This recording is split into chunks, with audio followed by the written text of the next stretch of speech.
Shalom Bapak Ibu Saudara, jumpa kembali dalam acara Cerita Keluarga. Dan kali ini narasumber kami adalah Bapak dan Ibu Manopo. Cerita dari keluarga Bapak dan Ibu Manopo. Shalom. Shalom, Senang Ibu. sekali Bapak dan Ibu bisa mengisi acara ini ya. Nah, mungkin memang dari jemaat GKT udah pada kenal. Tapi kan yang menyaksikan YouTube kita bukan cuma jemaat GKT ya. Ya. Mungkin bisa diperkenalkan, mungkin Bapak atau Ibu memperkenalkan keluarga Bapak dan Ibu. Mungkin punya putra berapa, lalu mungkin apakah sudah punya cucu? Sudah. Nah, bisa tolong diperkenalkan kepada Siapa? netizen. Baik, nama saya Manopo, Ibu namanya. Mimi Manopo. Ibu sekarang jadi Mimi Manopo. Saya lahir besar di Jakarta, tapi sekarang tinggal di Bandung. Ibu lahir di Kuningan. Kuningan dan besar di Bandung. Oh, Dan kami sebentar lagi akan berusia pernikahan berapa tahun, Mak? 50. Jadi dulu kami menikah di tahun 76. oh 76. Sudah 46 ya. 76 Sudah berarti 46. 46 iya iya tahun. iya. 46. Ya. Oh, puji Tuhan. Saya memang lahir dibaptis waktu masih kecil di gereja di Jakarta. Ibu lahir sebagai warga Muslim dari orang tua. Nah, kami bertemu waktu ibu masih sekolah. Saya sudah bekerja di Bandung, dan saya waktu itu memang belum masih KTP. Oh, Kristen KTP. Loh, ibu Iya. tahu ya KTP. Jadi saya masih KTP, ibu banyak berteman dengan warga Kristen karena sekolah Kristen dulu. Oh, di sekolah Kristen mana? Saya, anak ayah saya semuanya meskipun Muslim, tapi sekolah Katolik. Oh, Saya Santo Yusuf, Providencia, semua di situ. Sekolah Katolik. Santa Maria yang dekat-dekat Iya, rumah iya, kan, iya. karena kami rumah di Jalan Ciwargu, Jalan Supratman, jadi semua gitu. Dan saya sesudah besar, saya punya sahabat orang Protestan, ya orang Kristen. Itu mungkin yang sering pas pacarnya kawan saya, sahabatnya. Ini jadi dua-dua jadi dekat Jadi sekali. Oh, iya. Jadi saya Itu kira-kira di tahun 72-an. 72 tahun Saya 72. masih dinas di TNI Angkatan Udara di Bandung. Iya. Jadi teman saya semua masih bersekolah di ITB Bandung. Oh, Ibu juga. Ibu juga, Saya di TB. ibu kimia teknik, temannya juga kimia teknik. Saya sudah jadi tentara waktu itu karena Auri. tentara di Auri, dinas di Hussein, tinggal di Wisma Angkasa di Jalan mau ke Lembang. Oh, iya. Nah, waktu itu karena keluarganya Muslim, saya tentara, jadi saya berani kunjungi rumahnya. Cikasa Baru kan dulu terkenal, takut orang katanya itu yang ya apa sih, ya pada takut di situ Karena nggak dia- aman. ya orang narkoba tuh di situ mulai ya, dan The Rollies itu kan di situ. Oh, gitu. Iya, jadi ya gitulah. Nah, tapi karena Bapak di Auri jadi Auri. berani-berani aja. Berani waktu itu.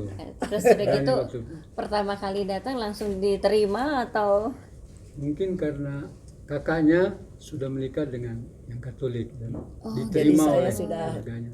tidak Tapi jadi. lain-lainnya masih melihat-lihat siapa ini. mungkin kenapa Ibu akhirnya juga tertarik atau menerima Yesus Kristus sebagai Tuhan dan Juru Selamat Ibu?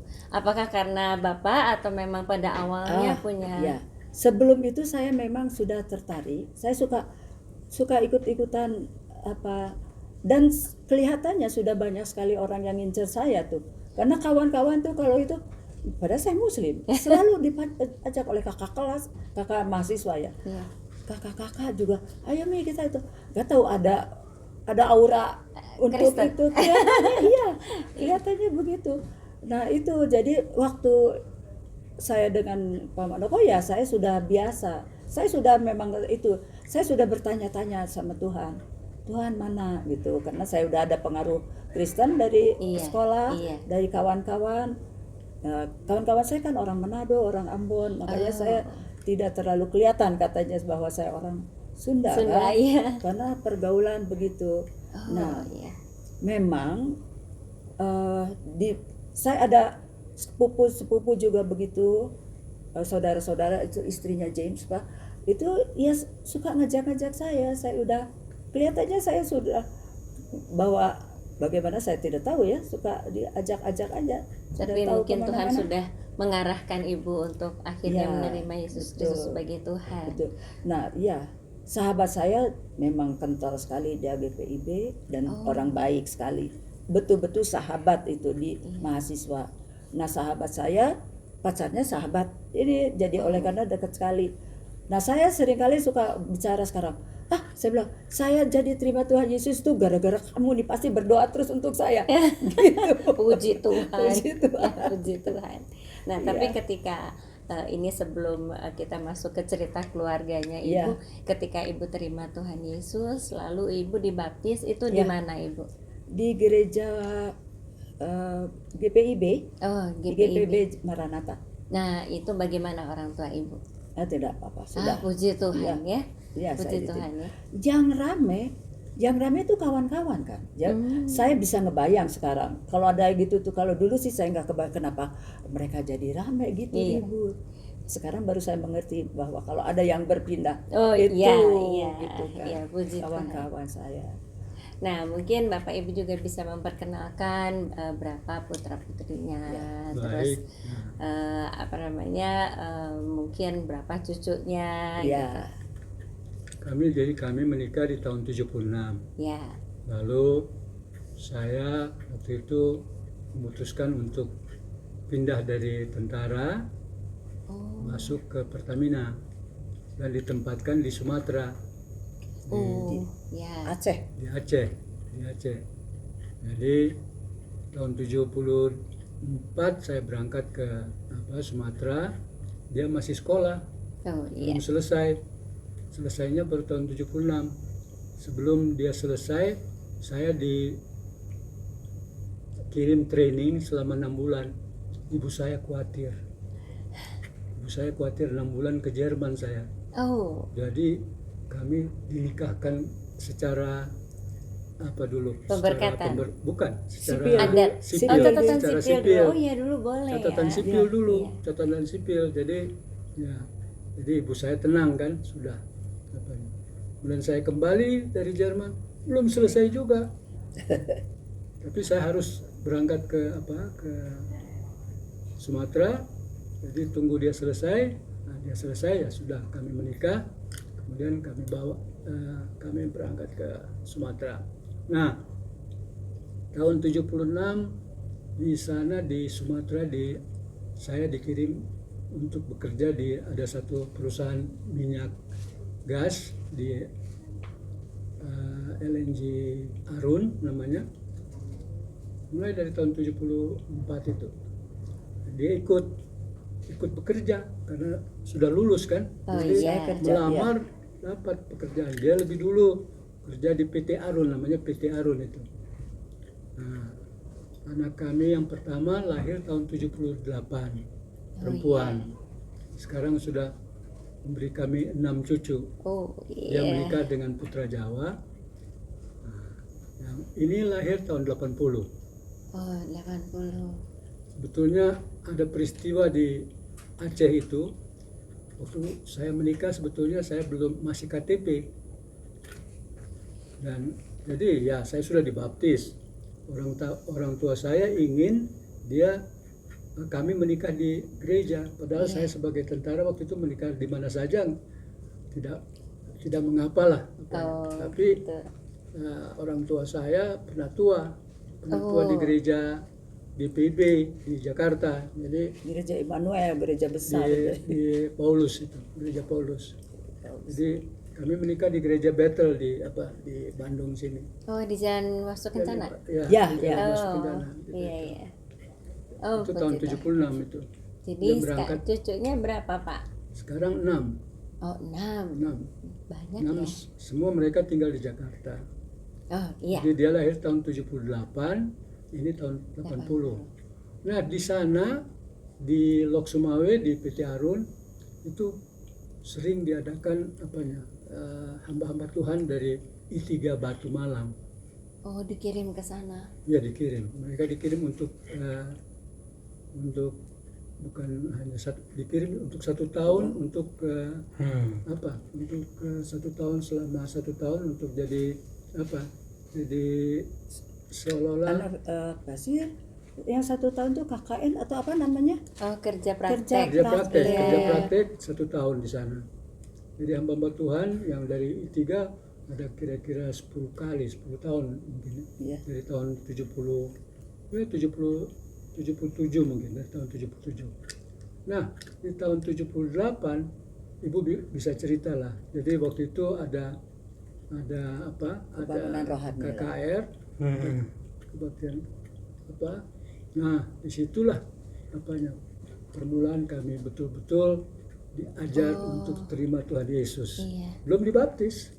Siapanya belum dibaptis? Belum dibaptis selam maksud saya. Oh, belum dibaptis. Ya, istilah baptis kan baptis Iya. yang di air itu Baptisan. baru kami kenal sesudah kami terima Tuhan Yesus, dan itu pun bukan waktu KKR. Waktu KKR tidak Jadi, ada karena iya. mereka tidak menganut untuk dibaptis. Baptis selam. Iya. Iya. Biarpun I3 kan tidak ada Iya, itu. betul. Jadi perusahaan ini memberikan kebebasan kepada orang-orang Kristen untuk mengundang hamba-hamba Tuhan dari mana saja. Jadi gantianlah hamba-hamba Tuhan dari mana saja kami bisa undang, diberi kebebasan untuk difasilitasi gitu. Meskipun gedungnya tidak ada. Jadi kami di aula sekolah saja. Oh. Di gereja di aula. Karena perusahaan memberikan semua fasilitas yang kami perlu lah waktu itu. Iya. Mau Tidak pesta apa Hanya saja rohani. gereja juga. saja, bangunan gereja saja yang mereka tidak izinkan untuk Tapi puji didirikan. Tuhan ya, waktu itu masih sangat toleran. Ya, toleransi tinggi. Iya.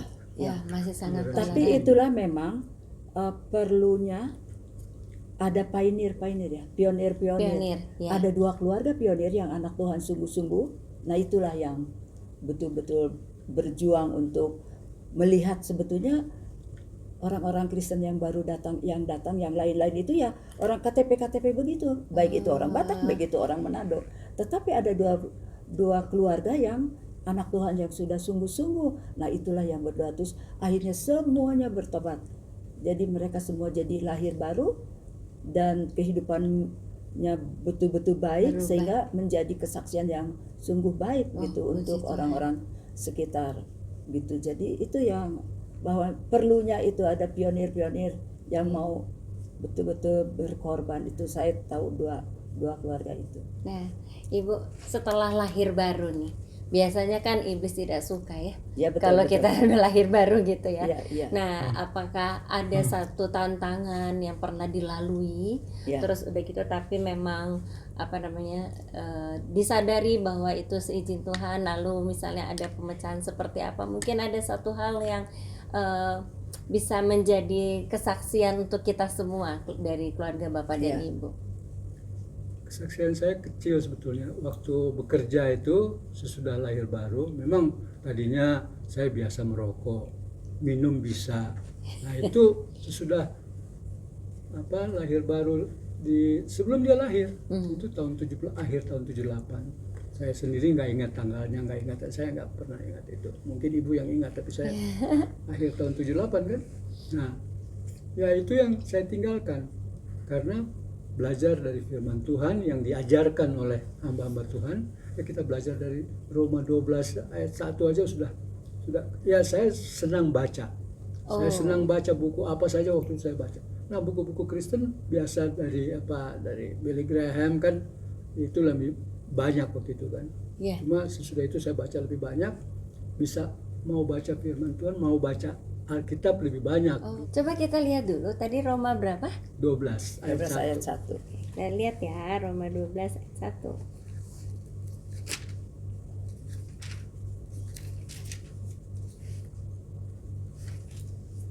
Nah, saya akan bacakan ya. Silakan. Karena itu saudara-saudara, demi kemurahan Allah aku menasehatkan kamu supaya kamu mempersembahkan tubuhmu sebagai persembahan yang hidup, yang kudus dan yang berkenan kepada Allah. Itu adalah ibadahmu yang sejati. Oh, jadi dari sini berhenti merokok, berhenti minum. Puji Minum Tuhan. kan ya kalau nggak bisa minum kan nggak dianggap sama teman-teman. Iya, minum-minuman keras gitu ya. Masa laki-laki nggak minum minuman keras? Saya dulu bersekolah di Jepang. Oh, sake. Ya, selama kurang lebih hampir 5,5 tahun sebelum saya jadi Auri, itu tahun 60 sampai tahun 65. Jadi ya kalau minuman keras apa yang belum pernah saya minum? Iya, Puji di Tuhan Jepang. ya Ibu. Betul. Boleh menjadi berkat bagi orang lain, mungkin saya itu. Bahwa lahir baru itu, pertobatan itu tidak selalu ada KKR, ada khotbah yang besar, yang hiruk pikuk, yang yang megah begitu. Nah, ini pertobatannya itu hanya saya sebetulnya yang tadinya bertobat. Kebetulan sedang dinas ke Jakarta, saya yang mendengar firman itu. Padahal saya waktu KKR itu yang ada hamba-hamba Tuhan dari I3 itu, saya yang merasa bahwa saya hanya ingat saja firman Tuhan itu dari Laodikia itu, jemaat Laodikia, bahwa Tuhan akan memuntahkan kepada siapa yang tidak panas dan tidak dingin itu kan. Nah, saya teringat terus bahwa aduh, kalau saya dimuntahkan oleh Tuhan jadi kejijikan Tuhan, saya nggak mau gitu kan. Nah, saya udah oke, saya menyerahkan diri kepada ini. Nah, waktu pulang saya hanya cerita saja bahwa ini kita tuh mau hidup mau apa gitu kan, udah kasih senang, kasih apa, ini bisa. Hanya padahal saya tuh orang yang belum banyak tahu kan tentang firman Tuhan apa. Tapi itulah Tuhan jamahan Roh Kudus itu. Iya. Terus akhirnya ini mau menyerahkan Karena diri dia juga bilang mau. begitu kan, dia sudah lebih dahulu terima Tuhan Yesus melalui KKR, saya belum kan. Terus kemudian saya hubungi pendeta yang masih ada waktu itu. Iya. Masih, karena mereka tinggal lebih dari 1 hari, mungkin 1 sampai 1-2 minggu kan. Iya. Di sana. Jadi saya kemudian saya terima Tuhan Yesus melalui mereka. Ya kami puji syukurlah sudah tahu, saya mulai belajar lebih banyak dan diajar juga oleh mereka. Waktu baptisan sering kami didatangin oleh hamba-hamba Tuhan kan dari Medan, dari mana. Rumah kami jadi rumah tempat itu hamba-hamba Tuhan, persekutuan hamba-hamba Tuhan yang datang dari mana saja di rumah. Ya, karena rumahnya besar, rumah instansi kan. Sempat ada yang dari Surabaya juga 3 hari 3 malam kita berpuasa gitu. Jadi saya senang memang. Nah, suatu saat saya ada hamba Tuhan dari sana bicara tentang baptisan selam itu. Terus saya tergerak untuk ya udah, tadinya kan biasa kalau yang dulunya udah percik. Saya udah dibaptis kok. Iya, gitu kan kalau udah dibaptis percik kan kita udahlah kita gitu. Tapi pada suatu saat ya kami tergerak juga untuk ini. Ya kami dibawa berdua sama Jerry, dibawa ke laut. Gitu, tidak di kolam lagi, di laut karena kami Selat Sunda. Selat Sunda ya. Nah, dibawa ke laut. Nah, udah di situ kami berdua, Jerry sama saya. Di situ dibaptisnya. Padahal Jerry masih kecil. Iya. Berapa? Udah remaja lah. Udah besar juga. Belum terlalu besar lah. Belum terlalu besar lah. Ya. Nah, terus ini kebetulan lagi saya tidak ada. Dinas keluar. Sering keluar. Nah, waktu pulang saya bilang, saya cerita, saya tadi sudah saya bilang saya sudah dibaptis. Terus dia bilang, saya juga sudah. Hah? Saya juga sudah. Ada bilang sama saya. Saya mau dibaptis baptis selam ya saya ikut minta dibaptis selam ya waktu itu. Jadi di mana? Selam ya di luar negeri. Di mana? Di hotel Singapura. di hotel di Singapura, lagi dinas ke Singapura. Nggak tahu dengan ketemu sama siapa. Bisa jadi mirip-mirip waktunya ya? Ya karena Enggak sama waktunya. Jadi saya cuma dia lebih dahulu. Oh dia keep, jadi udah duluan. Dia duluan. Saya nggak cerita sama mereka waktu mereka cerita mau dibaptis di apa, jadi saya nggak itunya. Ya kan untuk baptis Islam tuh harus perlu apa kan? Iya perlu, betul, perlu persiapan. perlu keinginan. Iya, setelah itu kenapa kok Bapak Ibu pindah ke Bandung? Mungkin bisa diceritakan. Ya, karena Terus kebetulan anak saya perempuan bersekolah di STT waktu itu, STT Telekom di Bandung. oh, Jadi dia masuk di situ dan saya waktu itu masih apa, karena laki-laki kan berpikir, kalau perempuan kan rasa kan. Itu istilah pendeta. Yang pikir saya lebih banyak keluarga di Jakarta, dia lebih banyak keluarga di Bandung. iya. Ya, saya beli rumah juga di Jakarta, tapi kami punya keluarga di Bandung, ya coba juga cari. Ya kebetulan kami diberkati oleh apa Tuhan melalui saya bekerja di perusahaan besar di Sumatera, ya bisa beli 2 rumah, satu di Bandung, satu di Jakarta, satu di Bandung. Nah anak saya memang sekolah di STT Telekom yang perempuan. Nah, dia sekolah, jadi dia in the cost, ya sudah kami bisa beli rumah juga di Bandung, ya sesudah dia baru 2 tahun kemudian ya udah nggak usah in the cost lagi, ya dari rumah lah dari rumah. Jadi Jadi karena anak mau kuliah, anak kuliah jadi pindah ke dan Bandung. keluarga Kami di Bandung. Dan yang ketiga juga, Jeremy itu harus di tempat yang sejuk. Oh, Dia nggak susah kalau di tempat yang panas. oh, Gelisah. oh gitu. itu juga. Iya. Jadi waktu di Jakarta kami merasa Gelisah. dia kurang bisa lah untuk di Jakarta. Iya, jadi Dia harus dari di tempat kecil yang memang kami diberikan oleh Tuhan Yesus anak yang autis kan. Kami pernah mencoba untuk bersekolah, tapi sekolah yang sekolah luar biasa itu. dulu Bisa tidak juga. ada itu sih. Jadi Oh, di nggak bisa. waktu untuk mencari pengobatan di rumah sakit, mereka belum tahu autis itu.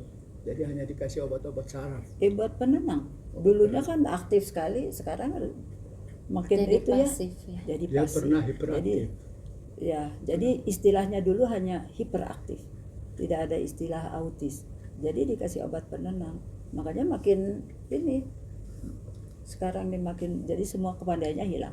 Oh, Tapi Tadinya karena apa-apa bisa sendiri. kami sudah memiliki Tuhan Yesus, jadi kami tahu ini anak Tuhan Yesus. iya. Hanya Tuhan Yesus yang akan menyembuhkan dia. Amin. Tidak amin. melalui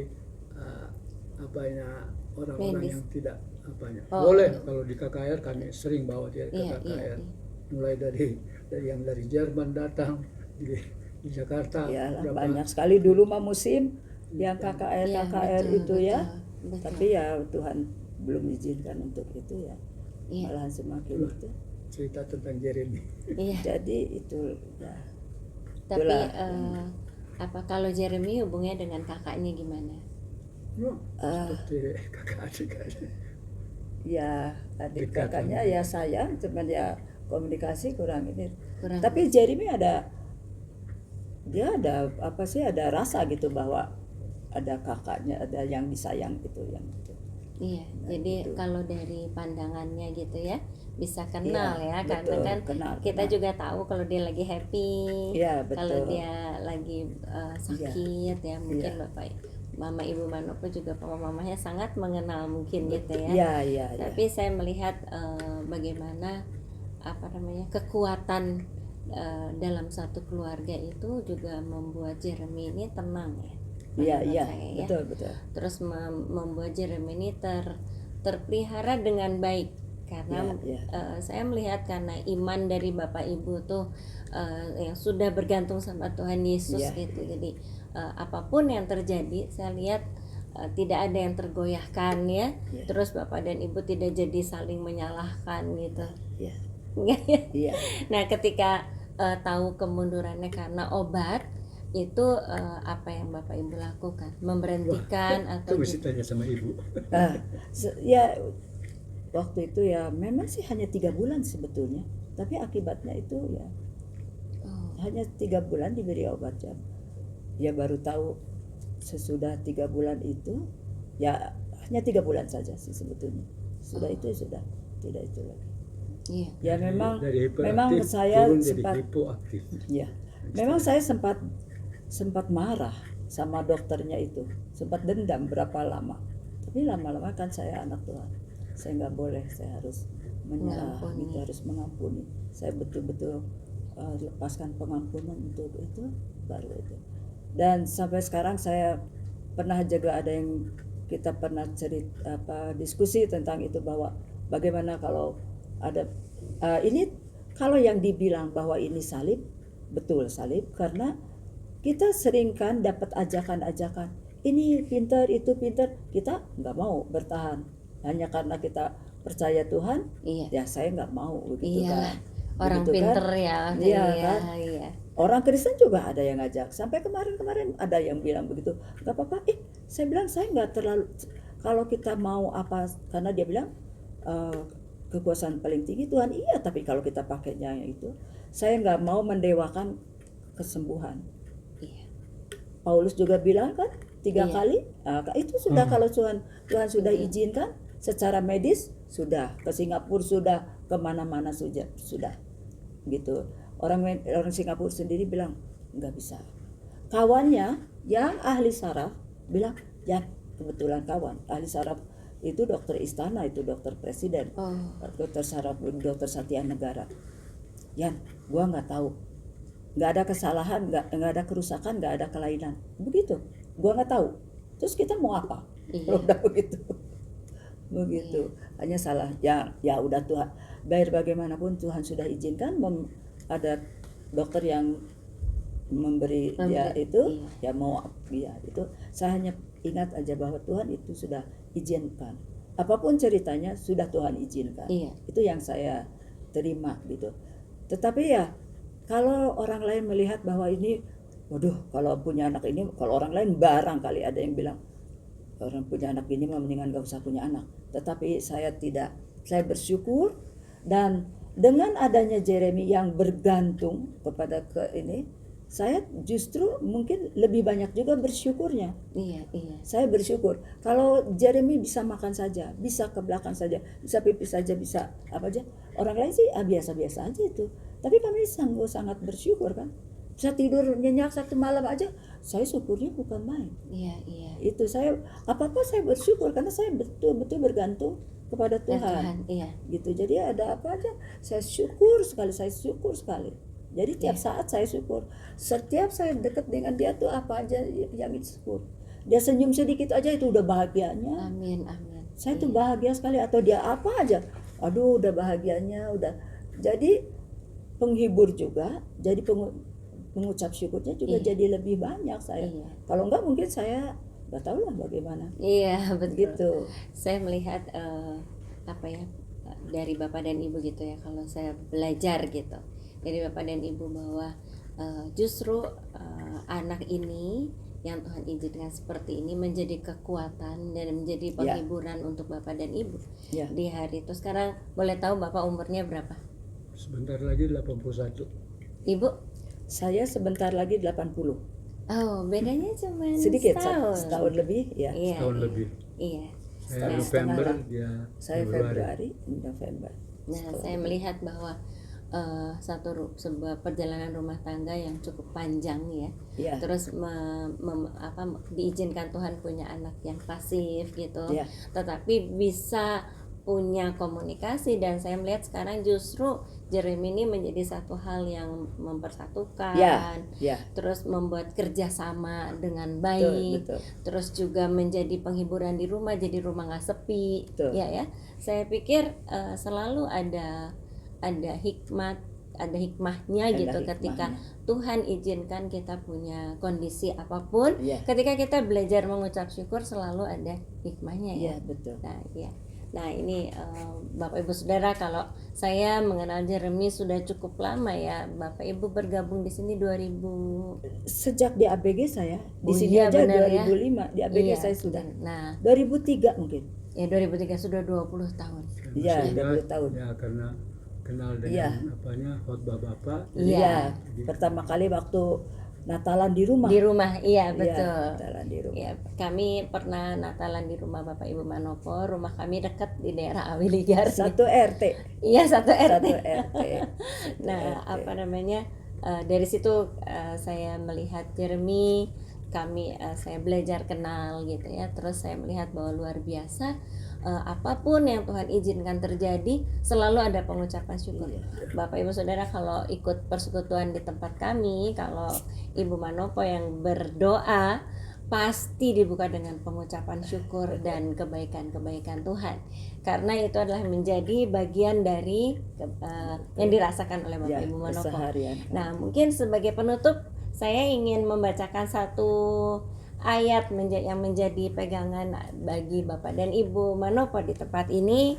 Saya tadi sudah berpesan kepada saya, mungkin dari Filipi ya, Filipi 1 ayat 21 sampai 22a. Kita simak bersama ya. Karena bagiku hidup adalah Kristus dan mati adalah keuntungan. Tetapi jika aku harus hidup di dunia ini, itu berarti bagiku bekerja memberi buah. Luar biasa ayat pegangan ini. Dan dalam kehidupannya Bapak Ibu Manopo, sekarang mereka punya satu kafe. Jadi di kafe itu diadakan persekutuan, dan di kafe itu juga Bapak dan Ibu Manopo menjadi saksi, di mana karena ada persekutuan, jadi ada firman Tuhan yang selalu dibagikan, sehingga ada saja orang-orang yang mendapat berkat dari persekutuan itu. Bapak dan Ibu ini buahnya udah banyak, saya kira. Puji Tuhan, dan saya berterima kasih untuk semua pengalaman cerita keluarga yang saya melihat bahwa buat saya tidak mudah ya, tapi buat Bapak dan Ibu mungkin juga tidak mudah, tapi karena ada Tuhan Yesus jadi mudah. Kalau tidak ada Tuhan Yesus mungkin susah untuk sebagai bisa manusia biasa ya. Kalau masih dunia sayangnya. Ya, karena kita percaya. Ya, Tuhan Yesus lah yang memberikan kekuatan. Ya, amin. Betul. Ya. Itu ya. Mungkin sampai di sini dulu cerita keluarga Makasih. Bapak dan Ibu Manopo. Terima kasih sudah berbagi dengan kami. Terima kasih. Saya percaya ini semua akan menjadi berkat bagi setiap orang yang melihat YouTube ini. Jangan lupa saudara, kalau sudah mendapat berkat, mari klik like dan share ke teman-teman, subscribe juga. Puji Tuhan. Makasih. Amin.